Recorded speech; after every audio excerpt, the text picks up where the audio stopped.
अस्सलाम वालेकुम वरहमतुल्लाहि वबरकातुहू।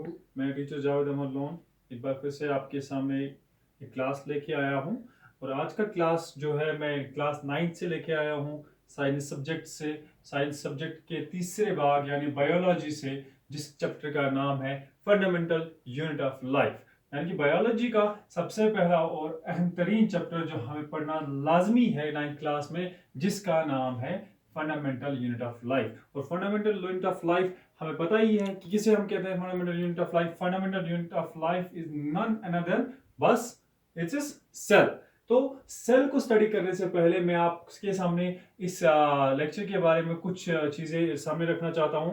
जो चीजें यहाँ पे आज हम पढ़ने जा रहे हैं, तो बेसिकली हम सबसे पहली चीज जो स्टडी करने जा रहे हैं यहाँ पे सेल के बारे में पढ़ेंगे। हम सेल की शेप और साइज के बारे में पढ़ेंगे। हम टाइप्स ऑफ सेल के बारे में पढ़ेंगे। हम तो स्ट्रक्चर ऑफ सेल के बारे में पढ़ेंगे। हम कोशिश करेंगे कि इन चीज़ों के साथ हम इंसाफ कर सके, लेकिन जहां तक हो सके मैं कोशिश करूंगा। लेकिन आपकी प्रॉब्लम्स को सॉल्व करने के लिए आप मेरे वीडियो को ज़रूर देखिएगा, और जहां पे भी आपको कोई मुश्किलात का सामना करना पड़े तो कमेंट्स में ज़रूर लिखिएगा। मैं कोशिश करूंगा कि आपके सवालों का जवाब दे सकूं। तो शुरू करते हैं। हमारा जो टॉपिक यहाँ पे है सेल।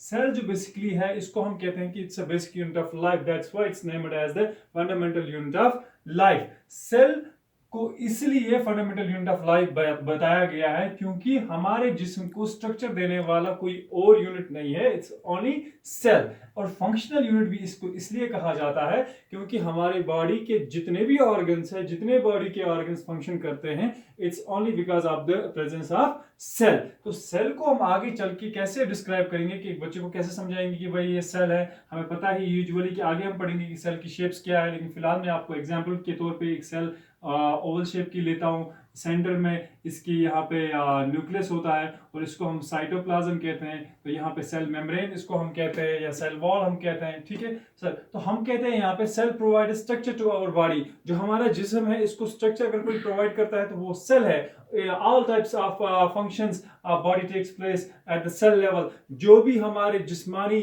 फंक्शंस है, जो भी हमारी हरकतें हैं, जो भी हम कोशिशें करते हैं अपने जिस्म में हरकत करने की, मूवमेंट करने की, वो at the level of cell अपनी शुरुआत करते हैं।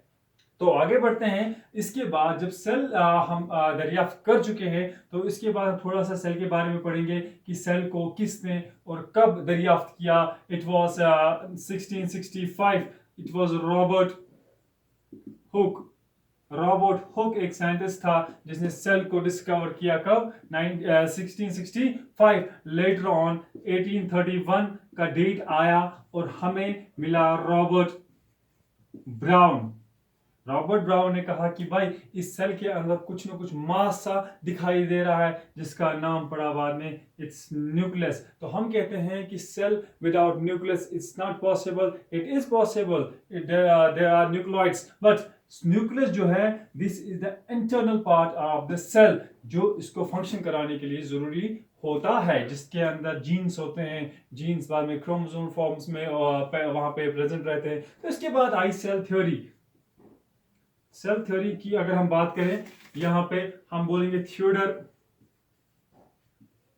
And Sheldon. It was 1836, later after the discovery of cell and the cell nucleus. It was the theory of what cell theory इसको कहा जाता है। इसको थियोडर और शेल्डन ने 1836 में हमारे सामने पेश किया, जिसकी वजह से उन्होंने कहा कि भाई ये सेल जो है, it is really the basic unit of life. All the cells which play the role, which play the function, it's only because of the cell. ठीक है सर। हम बोलते हैं कि ऑर्गेनिजम्स जो है, लिविंग ऑर्गेनिज्म जो है, इसमें कंपोजिशन ऑफ सेल्स ज्यादा हो सकती हैं। ज्यादा होने की वजह से हम इनको बाद में डिवाइड करते हैं, वो आगे हम पढ़ेंगे। तो हम अगर यहाँ पे टाइप्स ऑफ ऑर्गेनिज्म लेंगे, types of organism on the basis of cell. देखिए देखिए सर, वो हम दो हिस्सों में यहां तकसीम करेंगे, यूनिसेल्यूलर एंड मल्टी cellular.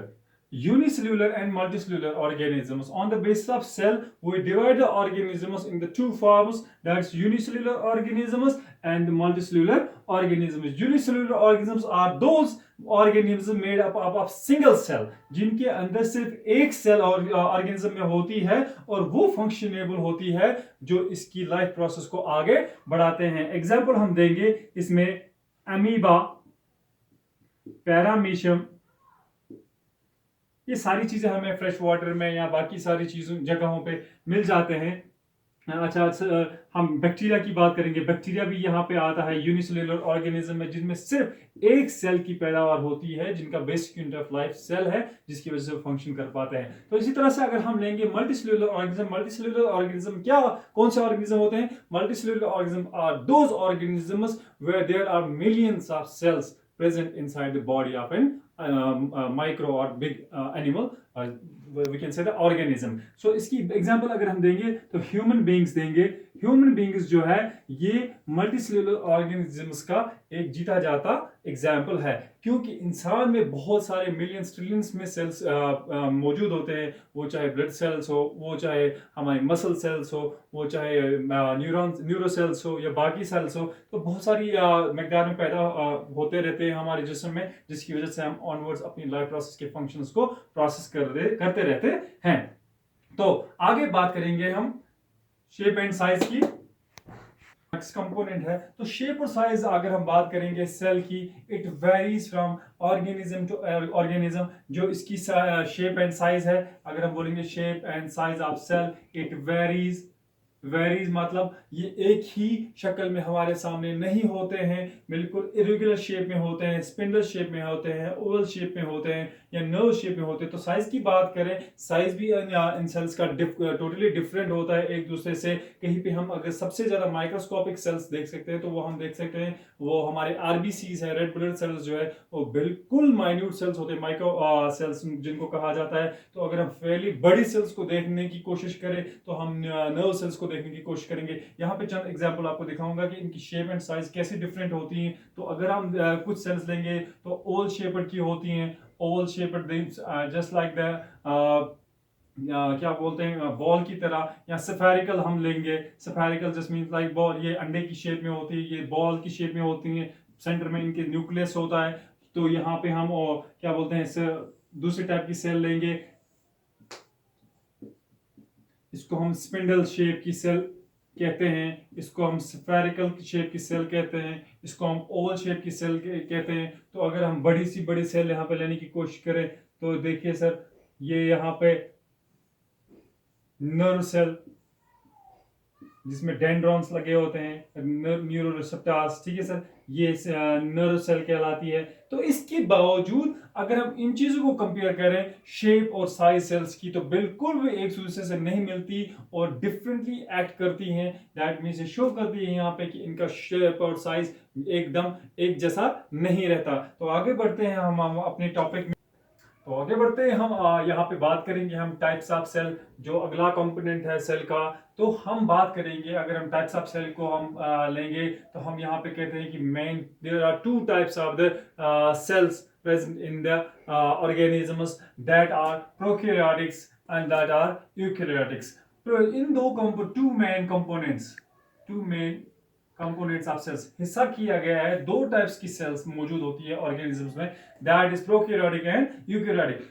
जो प्रोकैरियोटिक सेल होती हैं they lack the true nucleus, मतलब अगर यहाँ पे हमारी ये सेल है, सेल के अंदर हमें पता है कि यहाँ पे न्यूक्लियस होता है, ठीक है, न्यूक्लियस के बाहर न्यूक्लियर मेम्ब्रेन होती है। ये जो न्यूक्लियर मेम्ब्रेन होती है ये यहाँ पे एब्सेंट होती है, न्यूक्लियस के इर्द गिर्द जो न्यूक्लियर मेम्ब्रेन जो इसको प्रोटेक्ट करती है बाकी सारी चीजों से, वो यहाँ पे एब्सेंट होती है। तो हम कहते हैं कि true nucleus is absent in the prokaryotic cells. ये प्रिमिटिव एंड इनकम्प्लीट होती है, ये सेल्स ज्यादा डेवलप्ड नहीं होती हैं, ये प्रिमिटिव पुरानी टाइप की होती हैं, ज्यादा इनकम्प्लीट ही रहती है सेल्स। इनकी शेप्स मुकम्मल नहीं होती, इनके साइज मुकम्मल नहीं होते, या ऐसी इनकी फंक्शन कभी कभी लैक कर जाती है। तो दूसरी बात हम करेंगे, ये देयर आर ऑलवेज यूनिसेल्युलर, ये जो प्रोकैरियोटिक सेल्स हैं ये सिर्फ और सिर्फ किन में प्रेजेंट होती है? यूकैरियोटिक और यूनिसेल्युलर ऑर्गेनिजम्स में। यूनिसेल्युलर ऑर्गेनिज्म हमने अभी डिस्कस किया कि unicellular organisms are those organisms which have only one basic unit of life, that's one cell is present in them, जो फंक्शनेबल होती है। तो यूनिसेल्युलर ऑर्गेनिजम्स जो है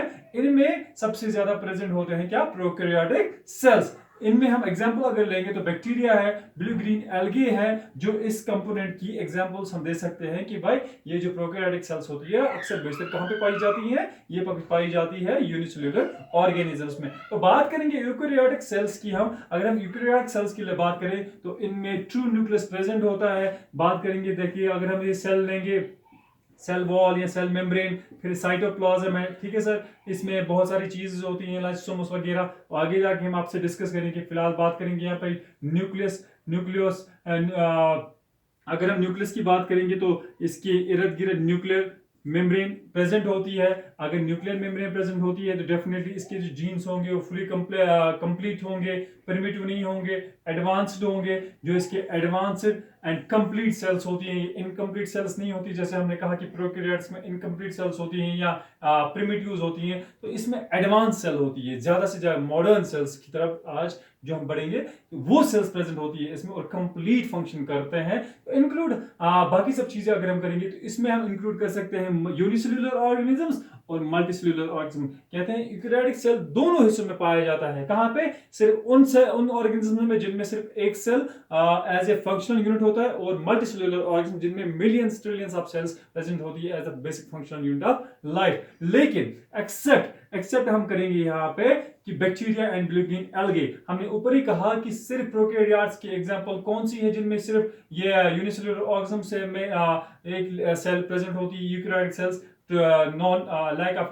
ट्रू न्यूक्लियर सेल्स, ठीक है, वो है bacteria and blue green algae. तो ब्लू ग्रीन एल्गी के बगैर जो भी यूनिसेल्युलर ऑर्गेनिजम्स है उनमें यूकेरियोटिक सेल मौजूद होती है, और हमें पता है कि यूकेरियोटिक सेल बाकी मल्टीसेल्युलर ऑर्गेनिज्म में हर जगह प्रेजेंट होती है। तो हमने अभी कहा कि ये चीजें इनको डिफरेंशिएट करती है। It lack the true nucleus, it have the true nucleus, this is primitive and incomplete, this advance and complete, this is always present in the unicellular organisms, this is present in the what unicellular multicellular organisms। अच्छा, इसके example हम bacteria देते हैं, blue green algae देते हैं, लेकिन यहाँ पे हम बोलते हैं कि सिर्फ बैक्टीरिया और एल्गी के बिना हर वो यूनिसेल्युलर और मल्टीसेल्युलर ऑर्गेनिज्म जिसमें यूकेरियोटिक सेल प्रेजेंट होती है। तो आगे बढ़ते हैं हम स्ट्रक्चर ऑफ सेल की बात करेंगे। तो हमने कहा कि इसको 3 बेसिक यूनिट्स में डिवाइड करते हैं, लेकिन हम यहाँ पे जो प्लांट्स और एनिमल्स को डिफरेंशिएट करके तो इसके 4 हिस्से बन जाते हैं। तो पहले हम सबसे पहला हिस्सा इसका लेंगे सेल मेम्ब्रेन या सेल प्लाज्मा मेम्ब्रेन। ये वो हिस्सा है जो, ये अगर हम सेल लेंगे, ये न्यूक्लियस है, ये सेल मेम्ब्रेन है, ठीक है सर। ये इस न्यूक्लियस और इसके बीच में जो साइटोप्लाज्म है, इन दोनों को डिफरेंशिएट करती है, इन दोनों को प्रोटेक्ट करती है। It is the covering of the cell that separates the contact of the cell from its external environment. कहते हैं ये वो कवरिंग है सेल की जो सेपरेट करती है कांटेक्ट ऑफ सेल, इसके बाहर वाले एनवायरनमेंट से इसकी सेपरेशन करती है, उसको हम बोलते हैं plasma membrane. It is living part present in the plants and animals and micro organisms. ये वो लिविंग हिस्सा है, ये वो लिविंग पार्ट है सेल का जो प्लांट्स और एनिमल्स में प्रेजेंट होता है और माइक्रो ऑर्गेनिज्म्स में। ये वो पर ये तो और बात करेंगे इसकी, ये परमेबल मेम्ब्रेन है। परमेबल मींस से जहां से फ्लूइड्स इन आउट जो हो सकते हैं। तो यहीं पे अगर हम परमेबल की बात समझे तो इसकी फंक्शंस की बात यहां पे करेंगे। अगर हमने कहा कि सिलेक्टिवली परमेबल मेम्ब्रेन है सेल की, कौन सी? प्लाज्मा मेम्ब्रेन या सेल मेम्ब्रेन, तो ये अलाउ करता है फ्लूइड्स को, सब्सटेंसेस को इस सेल से बाहर जाने के लिए और इसके अंदर आने के लिए। तो ये इसका पहला हिस्सा है स्ट्रक्चर ऑफ सेल का। तो दूसरे हिस्से की बात करेंगे, ये समझ लीजिए कि एक ही हिस्सा है, लेकिन प्लांट सेल्स में हम देखते हैं कि वहां पे प्लाज्मा मेम्ब्रेन या सेल मेम्ब्रेन के साथ साथ सेल वॉल भी प्रेजेंट होता है। सेल वॉल जो है ये एक non living thick and freely permeable covering है जो सिर्फ प्लांट सेल्स में होती है, जो सेलुलोज की बनी हुई होती है। तो इसका फंक्शन क्या होता है? It determines the shape and size in the plant cell. Plant और प्लांट सेल्स की जो शेप और साइज है उसको एक परमानेंट शेप देती है, कौन? सिर्फ ये सेल वॉल। अच्छा जी, prevent dryness of the cell, जिस प्लांट की ये सेल को ड्राई होने से बचाती है, कौन? ये cell wall. Helps transport of substance in and out, ये हेल्प करती है ये सेल वॉल प्लांट्स में, या वो कवरिंग एक्ट करती है कि ये फ्लूइड्स को सेल वॉल सेल से बाहर जाने की इजाजत देती है और अंदर आने की इजाजत देती है। तो आगे बढ़ते हैं, तीसरे हिस्से की बात अगर हम करेंगे तो न्यूक्लियस की बात करेंगे। जो न्यूक्लियस होता है, इट इज द सेंटर, और we can say it's a heart of the cell, तो हम बोलेंगे it's a dense and spherical organelle.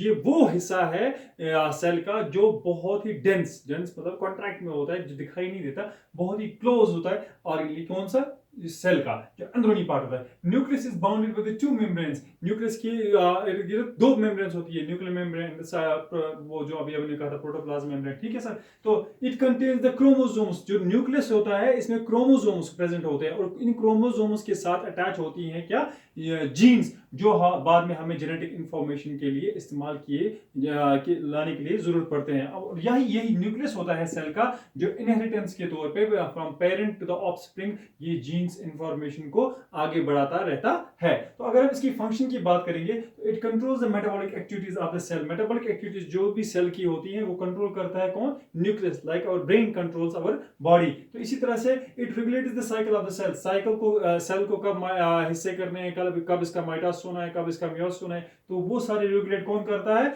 Nucleus. Nucleus is the store power of genes, ये वो हिस्सा है, ये मानिए आप कि ये वो हिस्सा है, एक स्टोर है इस सेल का, जहां पे ये जीन्स को अपने अंदर स्टोर करके रखता है और बाद में लेटर ऑन इसको ट्रांसमिट करता है टू द ऑफस्प्रिंग्स। तो अगले कंपोनेंट की इस सेल के स्ट्रक्चर की बात करेंगे तो साइटोप्लाज्म है, ये वो हिस्सा है जो न्यूक्लियस और इसके सेल मेम्ब्रेन यानी सेल वॉल के बीच में जो बीच वाला हिस्सा आता है, फ्लेशी जेली हिस्सा जो आता है, उसको हम साइटोप्लाज्म कहते हैं। Like it's a jelly like colourless semi fluid substance between the plasma membrane and the nuclear membrane. जैसे कि हम आपको समझा सकते हैं कि ये आप लीजिए, ये हमारी मसल्स है, अंदर इसकी सेल है, ठीक है सर, तो बाहर इसकी जो स्किन है, जो स्किन इसको बचाती है, this is the plasma membrane, ठीक है। तो सेंटर में जो है दिस इज साइटोप्लाज्म, जो मसल बीच में होती है, जहां पे बहुत सारी चीजों का अपना अपना फंक्शन है जो मैं आपको बताने जा रहा हूं। तो हम बात करेंगे इस साइटोप्लाज्म की फंक्शन की, जो कहते हैं कि it acts as the store of the vital chemicals like the amino acids, protein, sugar. कहते हैं कि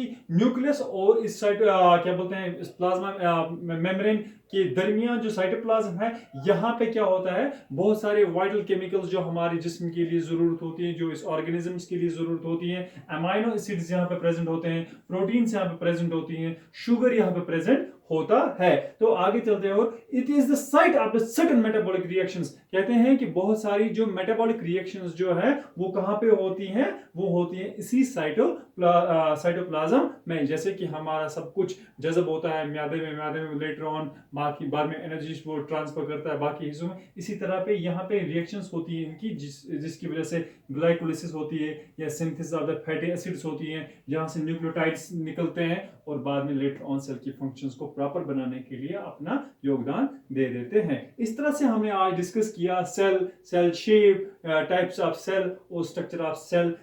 टाइम को मद्देनजर रखते हुए हम अगले टॉपिक में आपके साथ डिस्कस करेंगे कि इसके प्लांट सेल और एनिमल सेल के बीच डिफरेंस क्या है, इसके न्यूक्लियोइड्स जो होते हैं, क्रोमोसोम्स जो होते हैं, वो क्या फैक्टर करते हैं। तो आज के लिए आपसे इजाज़त चाहता हूँ। अस्सलाम वालेकुम। ज़रूर लिखिएगा अपने कमेंट्स मेरे इस वीडियो में कि क्या अच्छा लगा आपको, क्या नहीं अच्छा लगा, कहाँ पे आपको खामियां लगी, वो भी ज़रूर लिखिएगा, ताकि मैं आपसे सीखूं और आप मुझसे सीखें। और आपसे इजाज़त लेता हूँ। अलविदा।